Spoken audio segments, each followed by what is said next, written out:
everyone. Welcome back to Not the Right, the podcast where we break down the wild world of politics so you don't have to.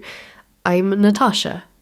And I'm Nick. Today we're diving into Vice President Kamala Harris and what she needs to do if she wants to actually win this upcoming election.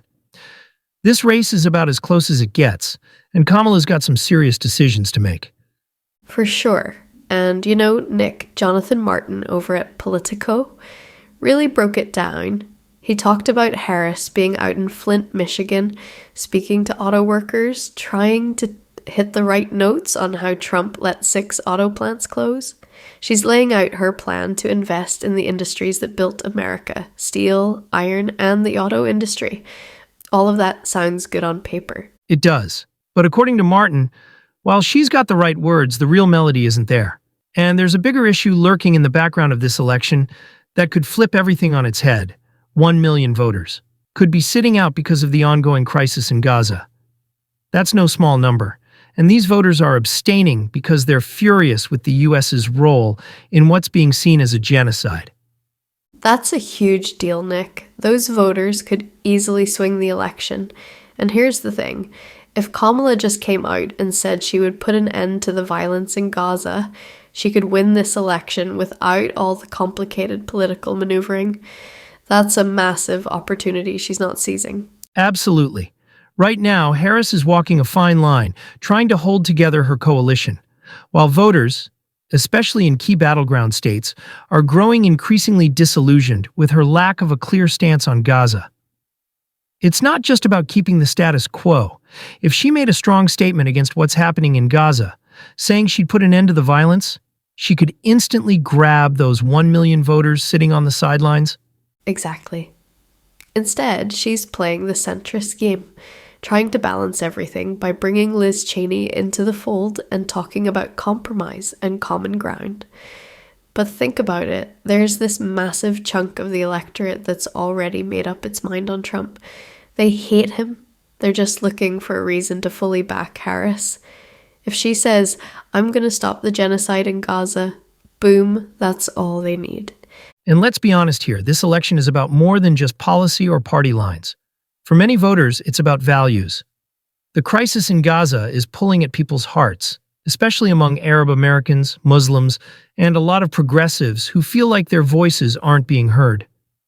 Harris could make this simple by stepping up and saying, I'm here to end this humanitarian catastrophe. That would be a defining moment, and it could avoid all this back and forth we're seeing now. Yeah, the drama about whether she's too far left or whether she'll govern from the center, or if she'll work with Republicans like Susan Collins and John Thune.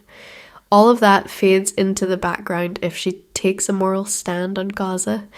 These voters would show up and she wouldn't have to worry about losing moderates or alienating her base. People want bold leadership right now. Right. Harris has the chance to capture that momentum, especially in places like Michigan, which has a huge Arab American community. 1 million voters abstaining because of Gaza is a big number. And that's without counting the ripple effect. If she speaks up, it wouldn't just energize those voters. It could inspire even more undecideds to get behind her. And it's not like she'd be the first politician to take a bold moral stance in a difficult moment. Think about it. If she goes to Gaza or makes a big speech saying that the US won't stand by while innocent people die, she's setting herself apart from Biden, from Trump, from every politician who's been too scared to speak plainly. That's real leadership, and people are hungry for it. Yeah, and she could still balance that with other centrist moves, like working with Republicans or addressing big tech's role in kids' lives. She can be pragmatic and moral at the same time. But ignoring Gaza is not an option if she wants to activate those voters and lock in the win. I agree. Kamala's got the chance to make history, not just as the first female president, but as a leader who stood up when it mattered most. 1 million voters are waiting to hear what she has to say, and she could shift the entire dynamic of this race just by taking a stand on Gaza.